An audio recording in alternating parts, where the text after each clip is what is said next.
Olá, sou Lucas, professor de Direito Civil. Falarei aqui um pouco sobre a divisão do Código Civil nesse primeiro momento, entre a parte geral e a parte especial, sobre os princípios norteadores do Código Civil e também o início da parte geral com pessoas. Mais adiante, com pessoas jurídicas, depois domicílio, bens e fatos jurídicos. Antes de entrar propriamente dito no Código Civil, é importante o aluno ter a dimensão da divisão, da subdivisão do Código Civil, que começa num primeiro momento com a parte geral. Então, o Código Civil, ele tem a sua parte geral e a parte especial. A parte geral, ele fala sobre pessoas, bens e fatos jurídicos. Então, a parte geral, ela é alicerçada em 3 pedaços: pessoas, bens e fatos jurídicos. Depois, a parte especial, com o direito das obrigações, contratos, direitos reais, família e, por último, o direito das sucessões. Bom, eu deixei aqui mais ou menos, esse material já está disponível para o aluno, a divisão do Código Civil, começando com a parte geral, né? Essa nossa Lei 10.406 de 2002. Depois eu preparei também um material para explicar um pouquinho sobre a história do Código Civil, mas eu deixo para o momento oportuno. Então começa o livro 1 das pessoas, do artigo 1 ao 78, das pessoas, é esse primeiro bloco que a gente começa a aula. O início da pessoa natural, o nascimento, a morte, né? O término da pessoa natural, a emancipação, as capacidades, as incapacidades absolutas, relativas, os direitos da personalidade, a ausência, as pessoas jurídicas, o domicílio e depois bens. Depois a gente começa aqui com a parte de bens, do artigo 73 até o 79 ao artigo 103. E por último, fatos jurídicos, do artigo 104 ao 232, que vai falar um pouquinho sobre os defeitos do negócio jurídico, a invalidação do negócio jurídico, as causas de nulidade, causas de anulabilidade, a prescrição, a decadência, as provas, os elementos essenciais e os elementos acidentais do negócio jurídico. Então essa é a parte geral do Código Civil, do artigo 1º ao artigo 232. Toda a estrutura do Código Civil está no artigo, entre o artigo 1º e 232, na chamada, conhecida como parte geral. Depois da parte geral, nós temos a parte especial do Código Civil, que também é dividido por livros. O livro 1, que é o direito das obrigações, o livro 2, que é o direito das empresas, né? Que essa é um pedaço que em breve sairá do Código Civil, por ter uma disciplina específica, o direito empresarial. Depois o direito das coisas e os 2 últimos tópicos, direito de família e sucessões. Então essa é a parte especial do Código Civil. Entendam, por favor, que o direito das obrigações contempla a teoria geral das obrigações, teoria geral dos contratos, contratos em espécies e responsabilidade civil. Por isso que avança do artigo 233 ao artigo 265. E qualquer obra, qualquer doutrina de direito civil, entre o direito das obrigações, teoria geral dos contratos, contratos em espécies e responsabilidade civil, nós temos aí, em média, dependendo do autor, 3 volumes. Um volume para o direito das obrigações, um volume para o direito contratos, né? Teoria geral e contratos em espécies, e um volume para responsabilidade civil. Então essa é a divisão do Código Civil. Parte geral e parte especial. Muito importante para o aluno saber pesquisar e identificar de plano o endereço da temática que procura encontrar e manejar o Código Civil.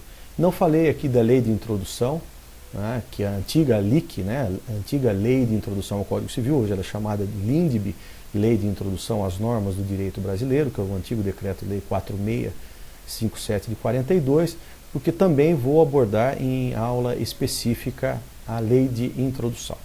Tudo bem? Bom, antes de entrar também no Código Civil propriamente dito, eu gostaria de falar um pouquinho sobre os princípios norteadores do Código Civil. E os princípios norteadores do Código Civil é muito importante, são princípios ditados, sobretudo pelo mestre professor Miguel Reale, que por alguns leva o nome do Código Civil, que são 3 princípios: o princípio da eticidade, o princípio da operabilidade e também o princípio da sociabilidade. Esse Código Civil, então, ele recebe esse tripé de princípios do direito privado, né, com o nosso Código Civil, que eu gostaria de mencionar um pouquinho cada um, para recapitular a importância, que já foi objeto de perguntas em provas, também sobre os princípios norteadores do Código Civil. O princípio da eticidade, primeiro princípio da eticidade, é que o Código ele quer ser ético, honesto, probo, né? Dentro do próprio 422 do Código Civil, os contratantes são obrigados a guardar no contrato, tanto em sua execução quanto em sua iniciação, o princípio da boa-fé, né? A honestidade, né? A retidão, a transparência. Então esse é o princípio da eticidade, que todos que estão devem observar o princípio da eticidade. O princípio da operabilidade, o segundo princípio, o Código Civil ele deve ser algo simples, descomplicado, operacional. Não pode ser um código complicado, com uma leitura rebuscada, algo que dificulte a interpretação não só do cientista jurídico, mas também de toda a comunidade como um todo. O direito civil é o direito do cidadão. O direito civil é o direito subjetivo da pessoa que nele teve o seu direito civil violado e que busca a sua reparação. E também nós temos, por último, o princípio da sociabilidade. O princípio da sociabilidade é que o Código Civil ele deve ser algo social. Deve prevalecer os interesses da sociedade, os interesses da coletividade, quando em choque com os interesses particulares, com os interesses privados. Depois a gente vai lembrar de um princípio da supremacia da ordem pública, que dá para exatamente engendrar no princípio da sociabilidade. Nós temos lá o princípio da autonomia privada das partes, sem dúvida que as partes têm liberdade para contratar, as partes têm liberdade para firmar avenças, mas não podemos ignorar o princípio da supremacia da ordem pública, que funciona como se fosse um freio, que funciona como se fosse um limitador, que temos que observar, em primeiro lugar, a sociabilidade. Isso está muito claro no 421 do Código Civil, em matéria de contratos, quando fala que as partes têm a liberdade de contratar, mas sempre obedecendo à função social do contrato. Na Constituição também tinha a função social da propriedade, o que também foi ratificado pelo Código Civil, que a propriedade deverá obedecer também à sua função social. Então temos aí o terceiro princípio fechando, como a sociabilidade. Então, recapitulando, 3 princípios: eticidade, operabilidade e sociabilidade. São os 3 princípios do Código Civil. Bom, outro assunto de muita importância para iniciar o Código Civil, eu gostaria de chamar aqui a atenção para o início da pessoa natural, né? Então esse início da pessoa natural, o início da personalidade, que a gente vai falar um pouquinho quando tem o início da personalidade, quando se dá o início da personalidade. Bom, o Código Civil de 16, alguns chamavam, né, o Código Civil de Rui Barbosa, Clóvis Bevilacqua, ele cuidava das pessoas em 2 capítulos, as pessoas naturais e as pessoas jurídicas. E atualmente o Código Civil de 2002, ele faz 3 capítulos: direitos da personalidade, né, do artigo 1º ao artigo 10º, que inclui nesse espaço a capacidade, também os direitos da personalidade do 11 ao 21 e a ausência, que é um tópico que estava no Código Civil de 16 na parte especial, em direito de família, mas foi deslocado para a parte geral, a ausência, do artigo 22 ao artigo 39 do Código Civil. Tá? Então é importante esse início, a divisão, como constou no Código Civil. Não é? Relação jurídica é toda relação humana, não é? Que o ordenamento jurídico acha de tal modo como relevante e que dá, de uma certa maneira, o prestígio da sua força coercitiva imposta, que estabelece entre os indivíduos o direito de regular interesses humanos. É exatamente esses interesses humanos, os conflitos, não é? E agora o início da pessoa natural. Só seres humanos podem fazer parte das relações jurídicas, animais, seres inanimados não são considerados, né, aí objetos, então, portanto, não, estão integrantes à relação jurídica, e principalmente quanto à personalidade, né? Então todo ser humano, né, independente da idade, tem a sua personalidade. Então é uma mera circunstância que confere aí ao homem a possibilidade de ser titular de direitos. Então são os chamados direitos fundamentais que a Constituição trata ali no artigo 5º, né, da Constituição. E pessoa natural, o primeiro artigo do Código Civil, então vamos ao primeiro artigo do Código Civil, o artigo 1º que fala que toda pessoa é capaz de direitos e obrigações na ordem civil. Então toda pessoa. Logo o direito reconhece aí certas entidades morais, que a gente vai falar, as pessoas jurídicas que se agrupam, né, condições legais e atingem objetivos econômicos. Mas pessoa natural, quando nós nos referimos, é o ser humano considerado como sujeito de direitos e obrigações. Bom, o início da personalidade, vou colocar aqui na tela para vocês, já vem no artigo 2º, que ele fala: se dá o início da personalidade com o nascimento, com vida. E é na Lei de Registros Públicos, no artigo 53, que fala como constata a respiração para identificar o início da pessoa natural. Tá? Então, o início da vida, artigo 2º, se constata com a respiração. Antigamente utilizava de uma técnica, né, para saber se o menor nasceu com vida, retirava o pulmão da criança, colocava no recipiente com água, né, se afundarem, né, os pulmões, é porque tinha inflado ali os alvéolos, houve respiração, então usa técnicas. Cada país faz essa constatação. Na Espanha, ele tem que ter a feição humana, a figura humana. Já em outros países funciona 24 horas após o nascimento, que é atestado, enfim. Então, o primeiro momento, o artigo 2º, a gente vai falar um pouquinho sobre o conceito do nascituro.